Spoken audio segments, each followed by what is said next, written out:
Hey, what's up, Unbroken Nation? Hope that you're doing well wherever you are in the world today. I'm very excited to be back with you with another episode with my guest, Dr. Laura Berman, who is a world's leading expert in sex, love, and relationships with two and a PhD from New York University, and has helped thousands of people around the world to love better.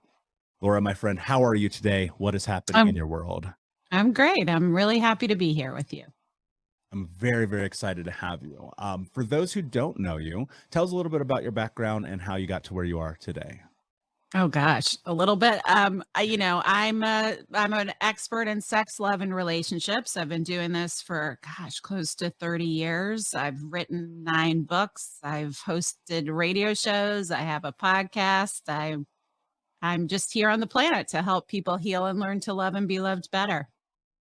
I love that. And that's the first thing that kind of attracted me to you and your work years ago when I first discovered you, because I was thinking to myself as I was in this like interesting transition of stepping deeper into love and an intimacy capacity, was just realizing like, wow, the trauma and the abuse, the things that I've been through personally have carried such a weight and put on such a big wall for me to be able to cross that threshold.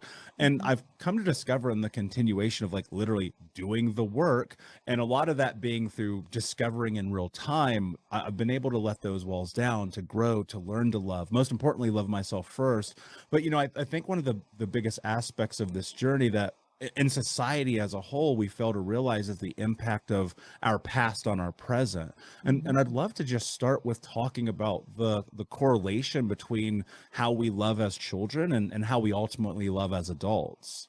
Yeah, that's everything. I mean, it's not just even more important than how we loved as children is how we were loved as children.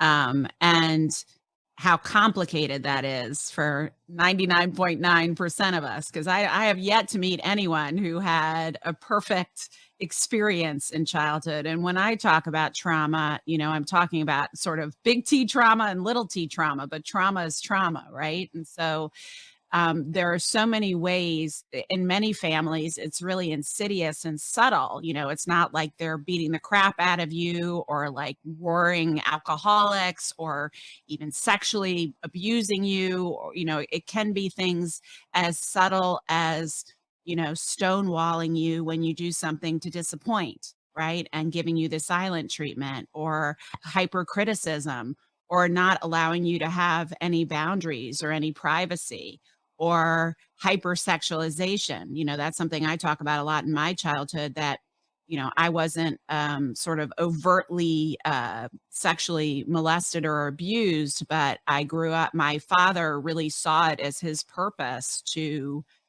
raise me and my sister, but just speaking for myself, which is all I can do, raise me to be a seductress. Like he really, and so he sexualized me from a very early age and was teaching, leaving Cosmo articles on how to give a blowjob on my bed when I was 12 years old. And so even something as, that's not necessarily normal, but, it's not overt sexual abuse.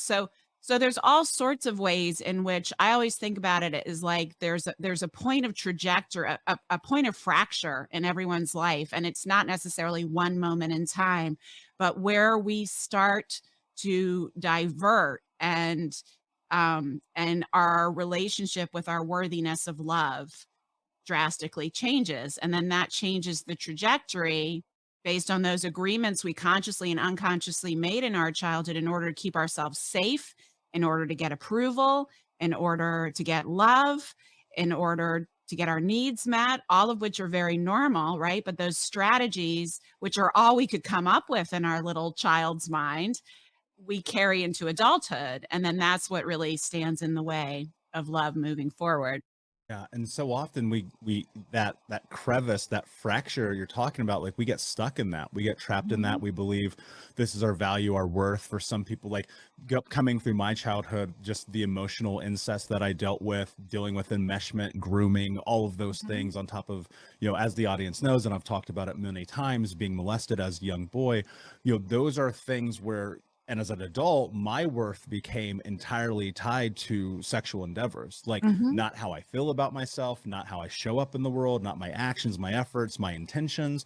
And one of the things I fear is that people are so often stuck there, especially now in society. Like sex is so overtly in your face every single day, but it's like, don't talk about it, pretend it's not Mhm. there, be a good Puritan American. And you're like, wait a second, that's ridiculous. That's not how the world works. But people feel so much shame and guilt and hurt just about the idea of even tapping into who it is that they believe they are. So when you're in this fracture, you want to be able to step in and figure out who you are, to let go of the shame and the guilt that's associated with it, understanding probably that it's tied into the way you were loved. How do you start to like build confidence, belief, self love, like the things that you need to do to like transverse that fracture into being whole? Yeah. Well, I think it's the key where many people kind of leap over and don't want to address is really owning what happened. And there's often, more often than not, many what happened, not just one thing that happened. Um, but also more importantly, there are the facts or the remembrances of what happened, but there, even more importantly, is those parts of yourselves that you disconnected to when those things happened.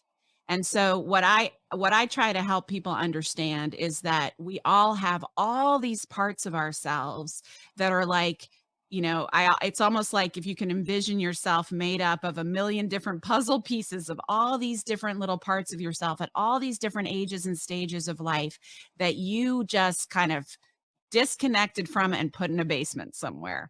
And we spend our lives not wanting to, just like when I was a kid, when most people are kids, there was that dark, scary basement in your grandma's house or something, and you kind of run by. No one wants to go near there. God forbid you got to go down there and get something. It's really scary. There are monsters in the basement. I'm not even going to look there. Right. And we do that to ourselves. And so more often than not, I find that people there are all these parts of ourselves that we don't want to be with or see because there's so much shame and confusion and darkness. And we're still connected to the fear that we felt as that 3-year-old, 5-year-old, 7-year-old, 10-year-old, whatever it was. And so we don't even want to look at it and so we just spend our lives pushing that aside, pretending it's not there. And of course, those are the ones that are driving the bus in our relationships, right? Those are the ones that are reacting when we're triggered or making these unhealthy decisions in love. If we were to make those decisions from the conscious whole person adult that we are now, we would make them differently. But the ones that are kind of making those decisions are those smaller, hurt, shadow parts of ourselves. So for me, so much of healing comes from welcoming all of those parts to the table. And what I find more often than not is, like if you go down into that dark, scary basement and you're expecting all these ghouls and evil beings and poltergeists and crazy things down there, you turn on the light and it's all these sweet little innocent, beautiful little younger parts of yourself. And all they want is for you to see them Mm. and integrate them and be there for them in the way you would a child or a friend or a loved one, the way you are for plenty of people in your life. It's about being willing to do that for yourself. And what I find time and time again, which is one of the most beautiful parts of the work that I do, is that when shame is exposed to the light, it almost always evaporates. And so that is such a huge part of healing because that's how those parts of yourself can be integrated. And now they're in your conscious awareness. So when you're next presented with that circumstance where you put up a wall or you sabotage or you overreact or you run away, you are aware and you're like, oh, that's that little 7-year-old that learned that love can't be trusted, or that if I open my heart, that it'll get stomped on, or I'll be gobsmacked. No, sweet one, that's not the truth, right? I understand why you adopted that belief because that was all you could understand. A child is narcissistic by nature. Everything that happens around them is because of them, right?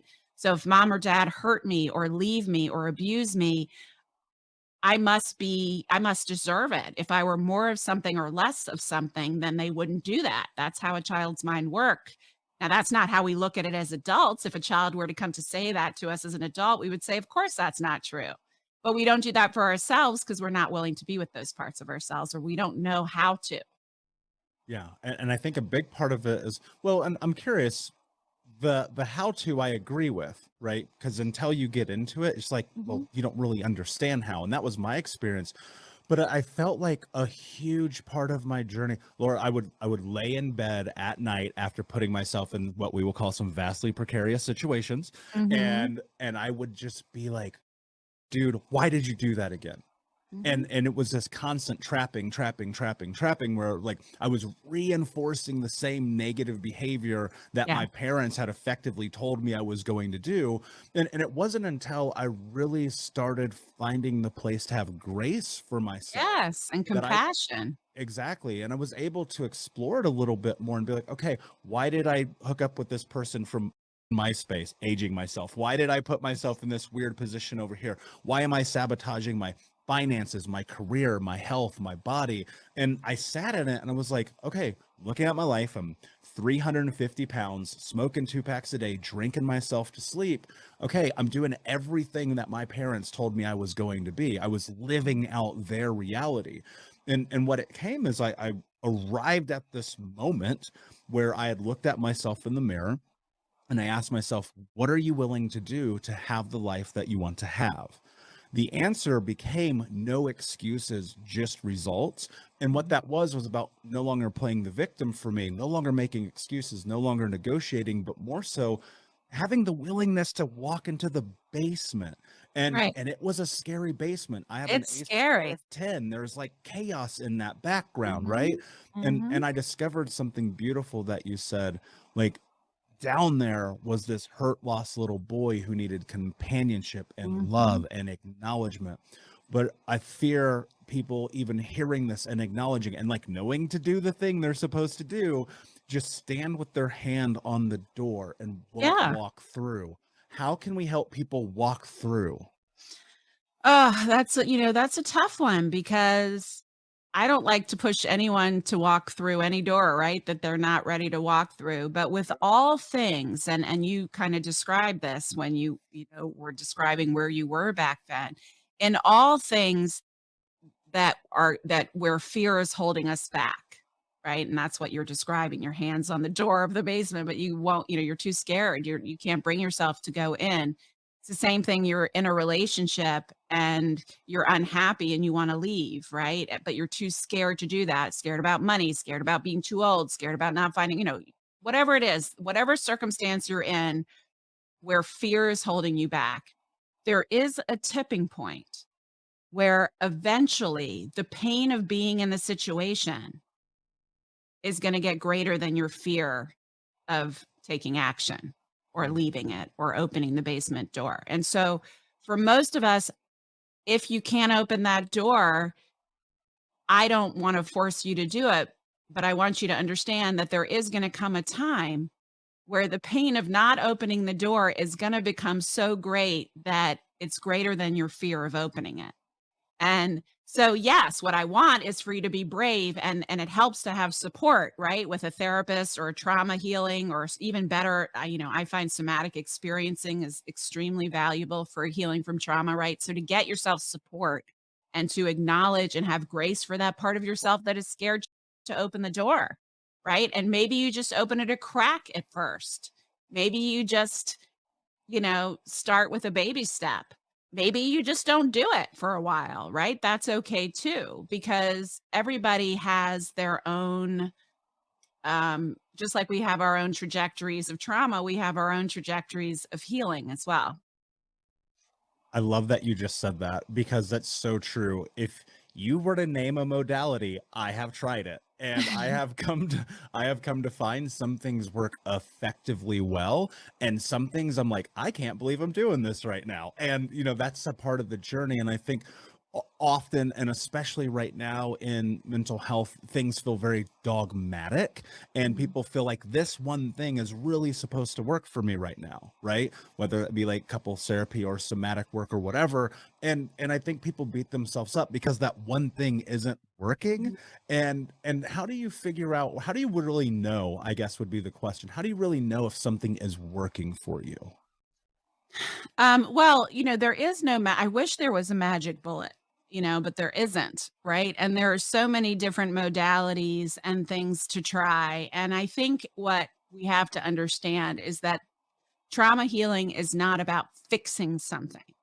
It's about um a journey of healing. And it's a lifetime. And I think every single one of us has to, if we want a quality of life, if we want a life where we're manifesting our heart's desire, every single one of us has healing to do. Period. There isn't one. We come here, Mm. I fully believe now, after all these years and my own experiences as well, but working with thousands of people, we come here for these wounds. Our souls start out in oneness, right? We are part of oneness. We have no pain, we have no trauma. We come here into these human bodies and we have these experiences that disconnect us from ourself and disconnect us from our grace. And part of the journey of being here in these bodies on this planet, in this life, is the journey of healing. And it is never over. It is to me part of the purpose of life. And so just like our love is part of the purpose of life, right? Self-love is part of the purpose of life. And the journey of self-love and self-discovery is never ending. I mean, you're always going to discover new aspects of yourself. When you reach a certain level of healing, there will be another layer of the onion to peel away. And that doesn't mean that you suck and that you're not healed and that you haven't done enough. Mm. That just means you're alive and that you're living in integrity with yourself and you're constantly expanding your consciousness. That's really what healing does.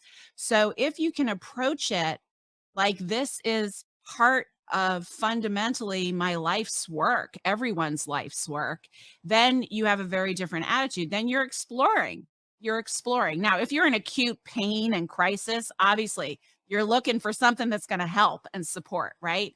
And, I think there are good places to start with someone who really understands and has a lot of experience dealing with trauma, to definitely do any kind of work that allows you to get back into your body and start attuning to your body. Because anyone who's had trauma, which, like I said, is the majority of us, we've learned to leave our bodies long ago. So learning to start coming back into your bodies through somatic experiencing or embodiment work, or even just yoga in the beginning, just doing something to really create that mind body connection is really important. And if you're in crisis, getting, and you may have to try a couple of therapists, you may have to try a couple of modalities to get some initial relief. But in general, beyond that acute stage where you're really in crisis, it's a journey of exploration. I mean, I have tried every possible modality out there out of curiosity, out of seeking new levels of healing, new levels of understanding myself. And for me, certain ones work really, really well, and they may not work as well for someone else.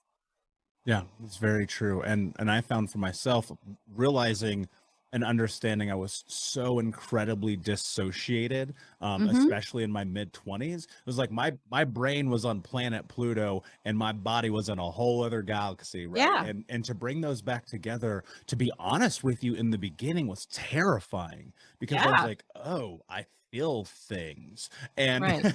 and a big part of that journey did come through yoga. It did come through that experience of getting into the breath, of doing the somatic work, of just the willingness to be gentle in it and just Hmm. say, hey, what do I need, body? What is it, Right. the thing that you need, what you have to discover?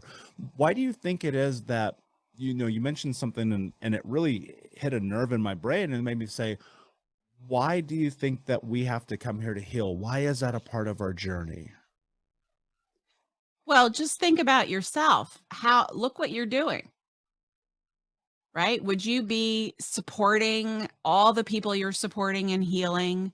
Would you be bringing the light that you're bringing to the world? Would you be adding to the expansion of the world in the way that you're doing had what happened to you not happened?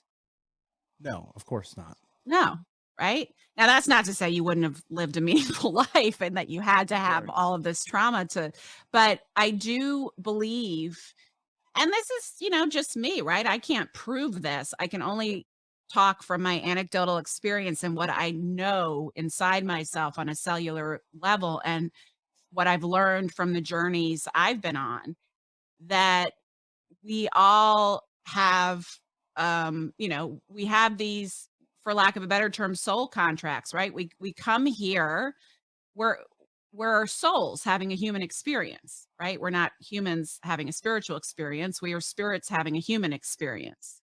And so I think, there's all of these stories and theories of generational trauma and past life trauma. I won't take you down those paths. I could, but it would get into the woo woo.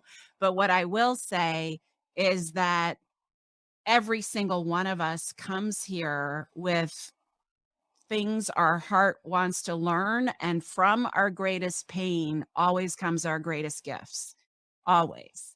And that's true for every single one of us. And if you want to seek if you want to really find your life purpose, think about what breaks your heart. That's where your life purpose is going to be found. And so that's not to say it's okay and fine that one was traumatized and abused and mistreated. That's not okay. And I'm not excusing that with what I'm saying, but I do think there is tremendous purpose that comes from those experiences, especially if you are willing to do the work to heal. And Yeah. really for every one of us, and I know this is absolutely unequivocally true in my life, it's a cycle of heal, learn, teach, heal, learn, teach, heal, learn, teach.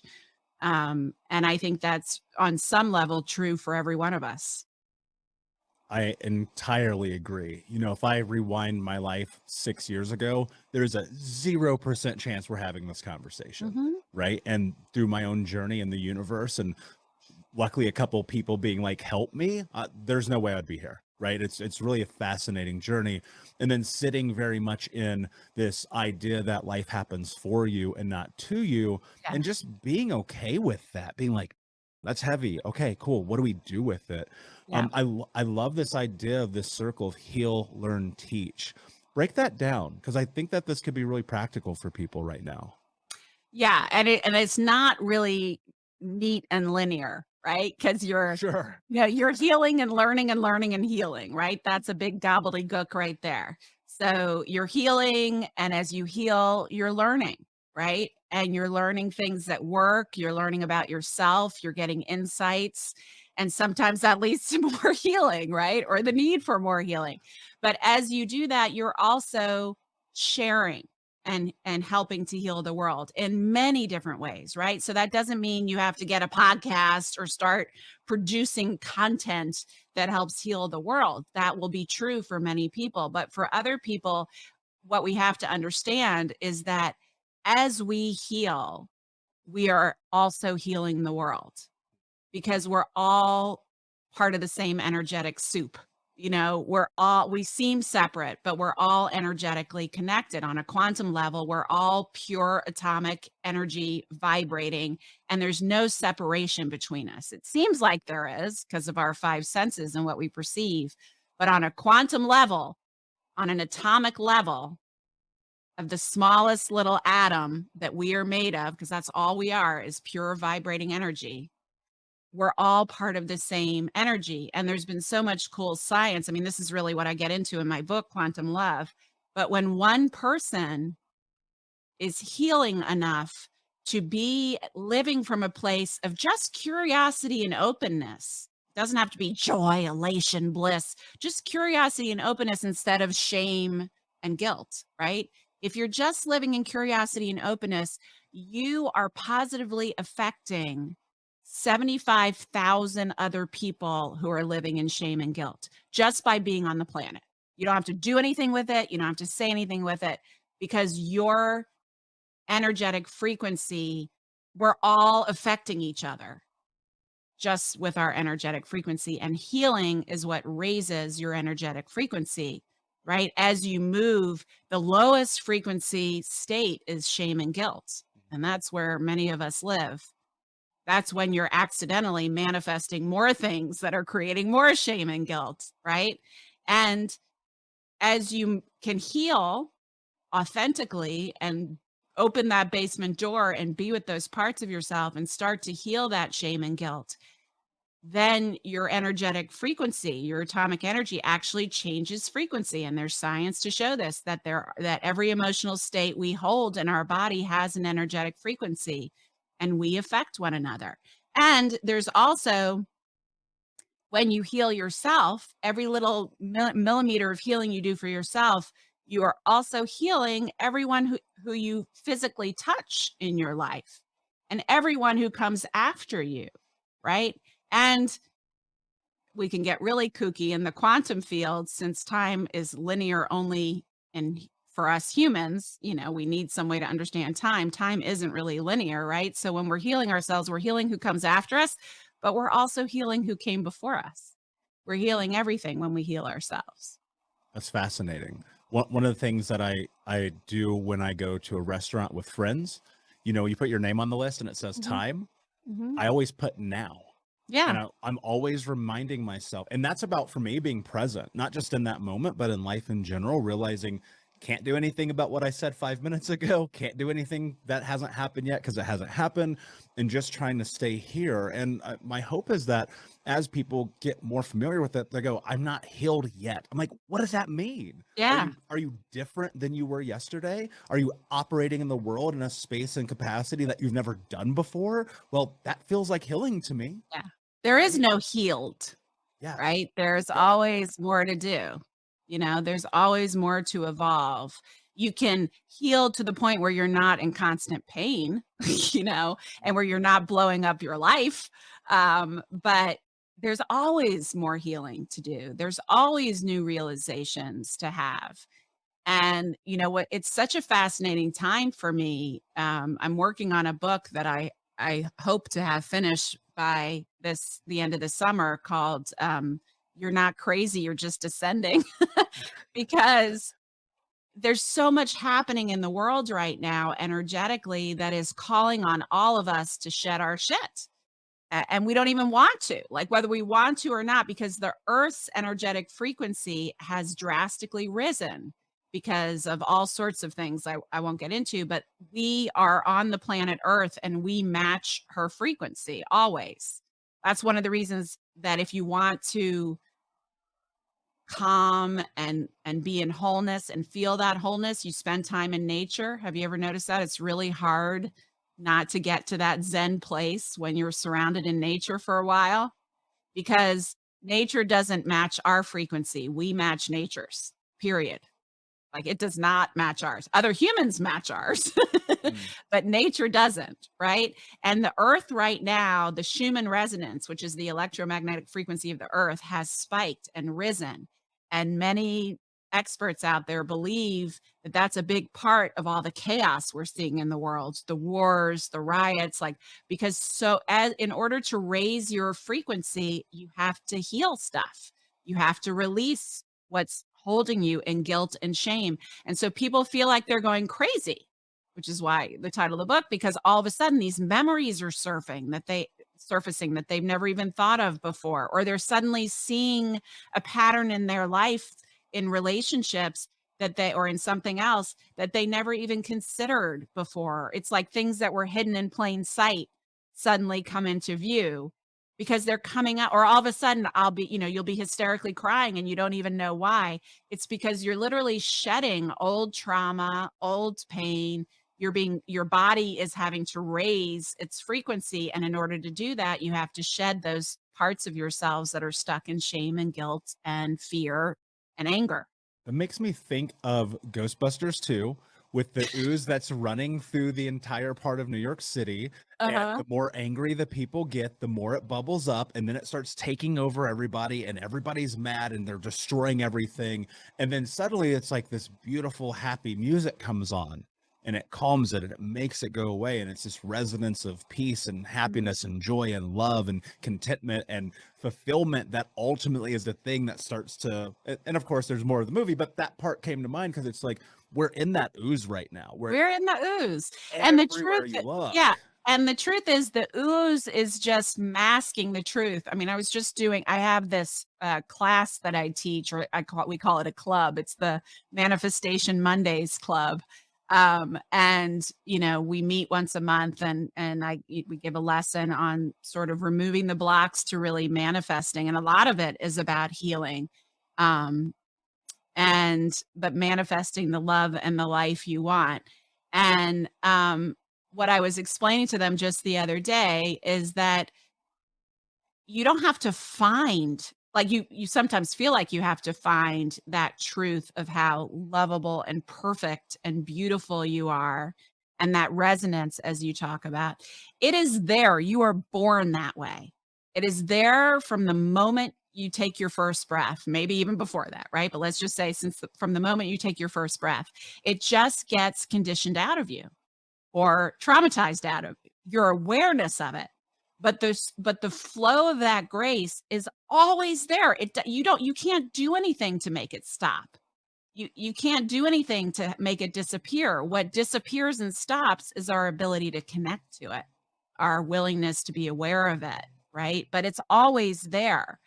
So just like that, the Ghostbusters example you gave, right? Like that grace and that resonance is already there within you. It's just covered up. There's that, I think it was, I'm blanking on the country. It was a country, I don't think it was China, but it was this story about this golden Buddha that when there was a war and pillaging happening, the monks at this monastery covered the golden Buddha in mud to make it,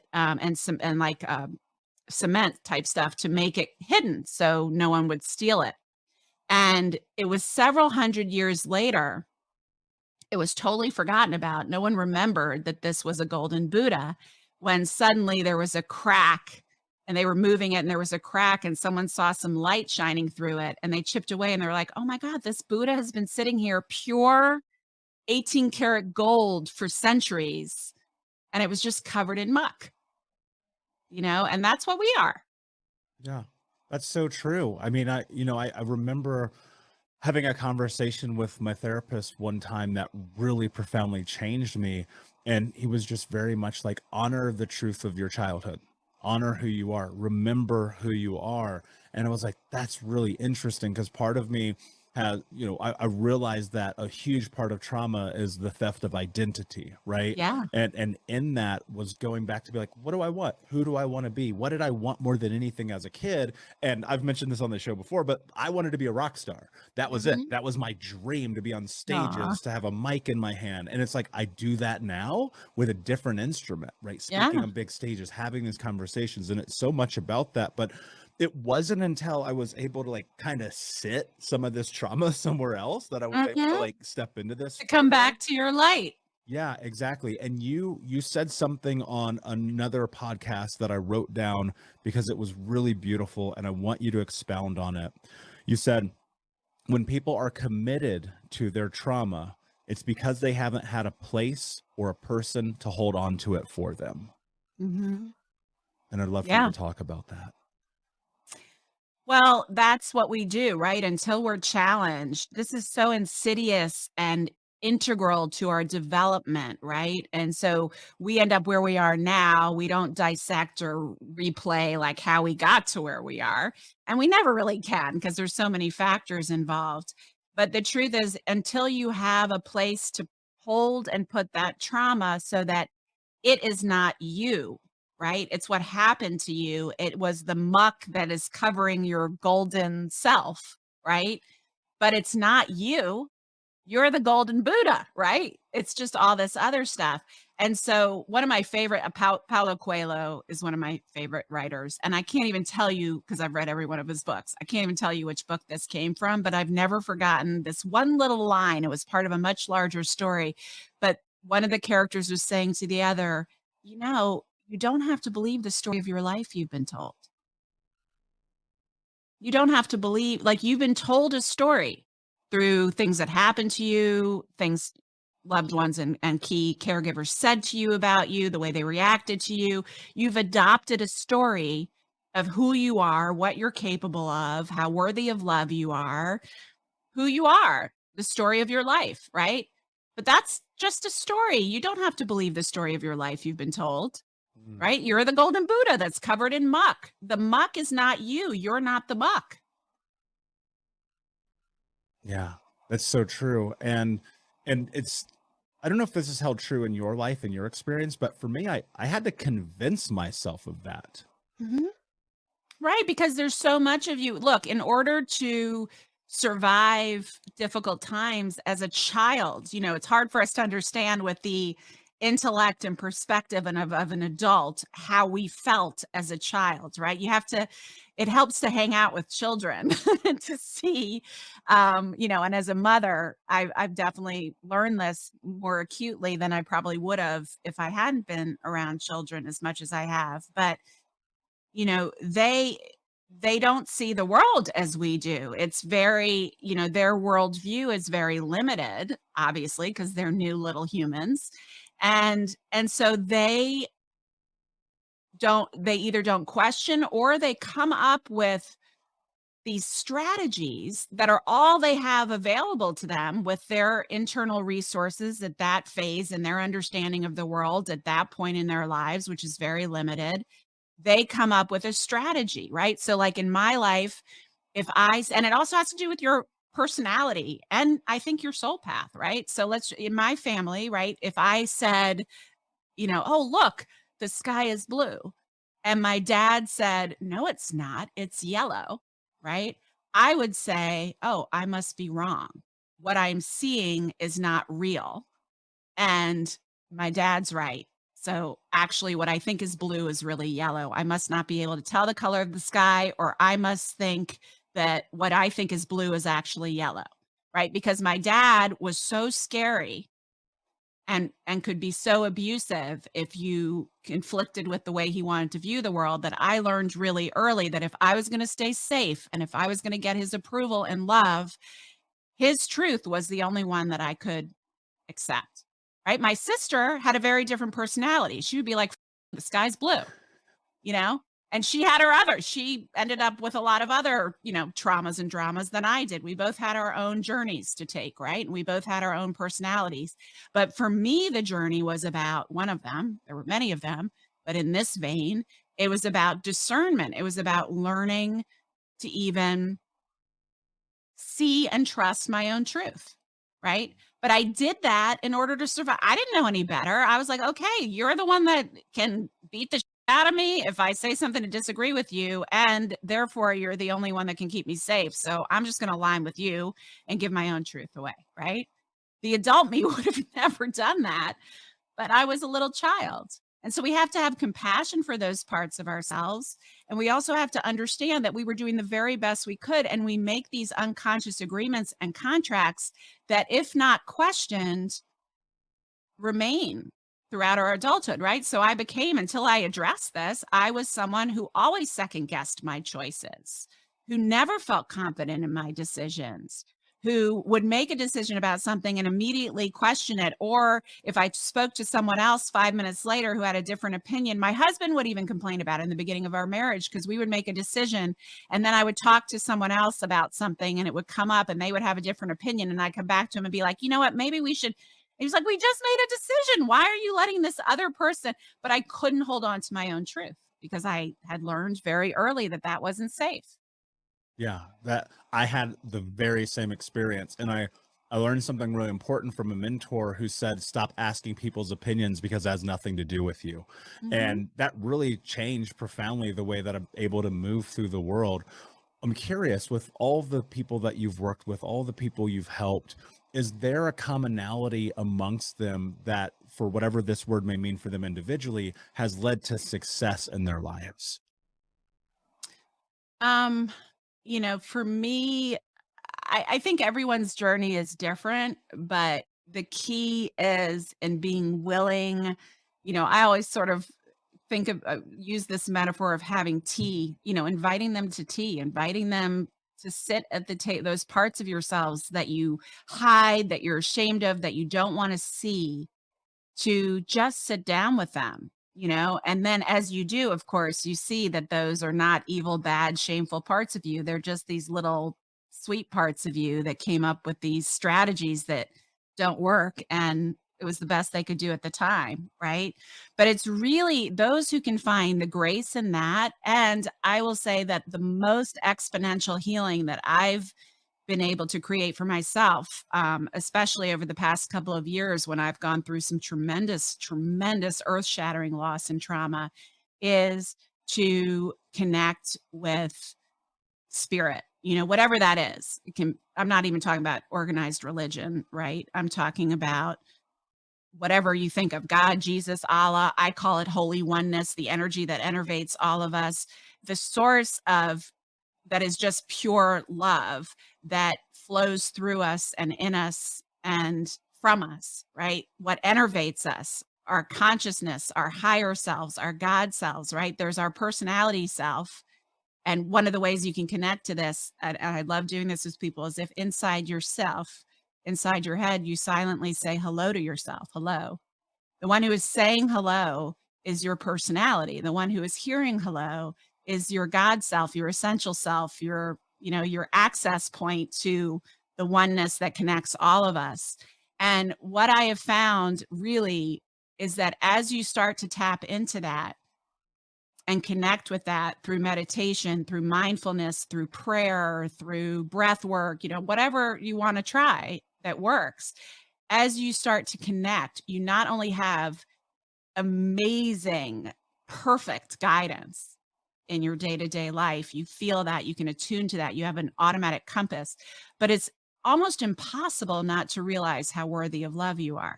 Mm. Because simply by virtue of the fact that you exist, you are a freaking miracle.